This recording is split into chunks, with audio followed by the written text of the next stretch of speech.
Yang pertama kita akan memetik buah yang masih tersisa ya. Jadi kita habiskan aja buahnya agar nantinya tidak mengganggu pertumbuhannya, karena memang kebetulan sudah tua ya teman-teman. Kemudian kita lakukan pemangkasan pada tunas-tunas baru ya, karena ini hanya akan mengganggu pembungaan ataupun pembuahan nantinya ya. Jadi kita potong atau kita pangkas tunas-tunas muda seperti yang teman-teman lihat di video ini.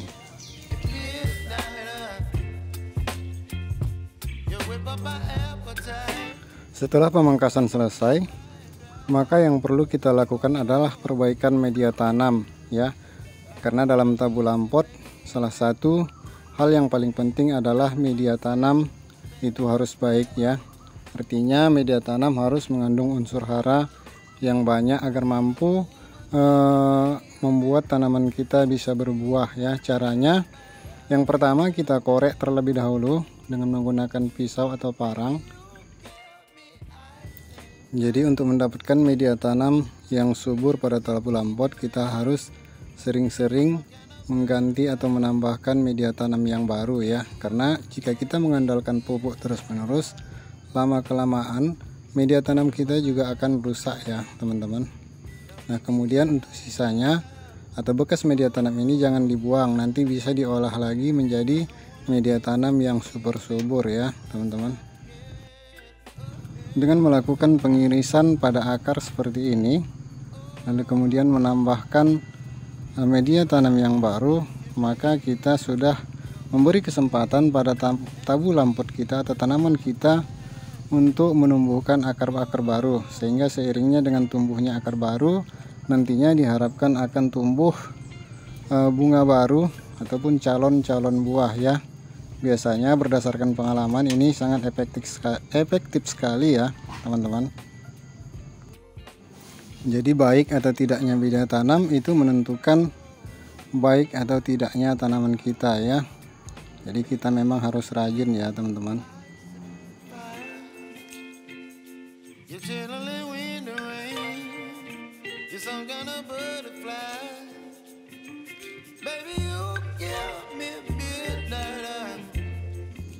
Nah setelah pengorekan selesai kita lakukan, dan sebelum kita menambahkan media tanam yang baru, maka sebaiknya kita mengaplikasikan terlebih dahulu pupuk organik cair ya teman-teman. Nah kebetulan di sini saya memiliki pupuk organik cair yang saya buat sendiri. Nah untuk cara membuat pupuk organik cair, teman-teman bisa melihat di video saya yang lainnya, banyak sekali tentang cara membuat pupuk organik ya teman-teman. Nah ini saya gunakan 1:20 ya. Jadi selain memiliki unsur hara, pupuk organik cair buatan sendiri ini juga memiliki bakteri baik yang nantinya diharapkan mampu mencegah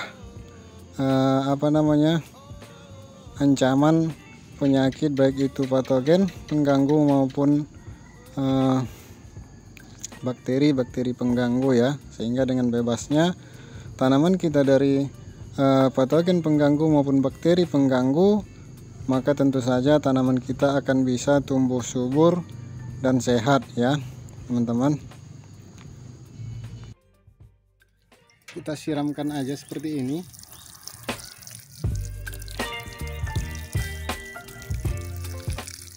Sehingga mampu nantinya mencegah patogen pengganggu yang kemungkinan menyerang akar yang tadinya terluka akibat kita lakukan pengorekan ya. Nah kemudian langkah selanjutnya adalah kita akan mempersiapkan media tanam untuk menambahkan media tanam untuk kita tambahkan pada pot ini ya. Kemudian kita siapkan kompos. Namun untuk komposnya kita akan ayak terlebih dahulu untuk mendapatkan kompos yang super ya.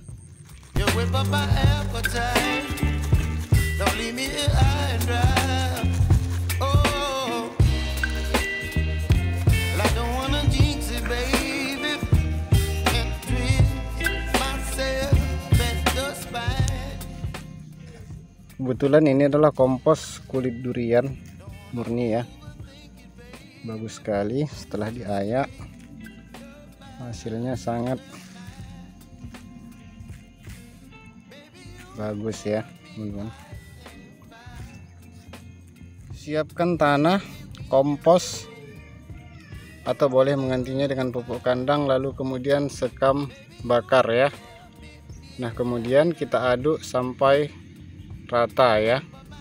Setelah media tanam tercampur secara sempurna, langsung saja kita masukkan ya.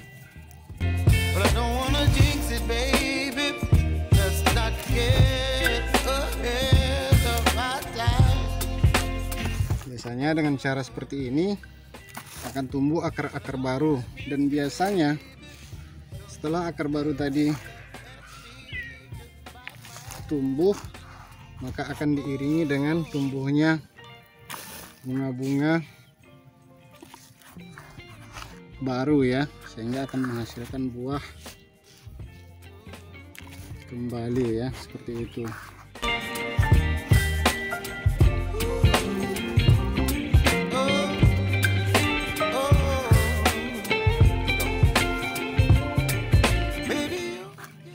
Oke, saya kira sudah cukup. Kemudian langkah selanjutnya kita siram kembali menggunakan pupuk organik cair tadi ya teman-teman.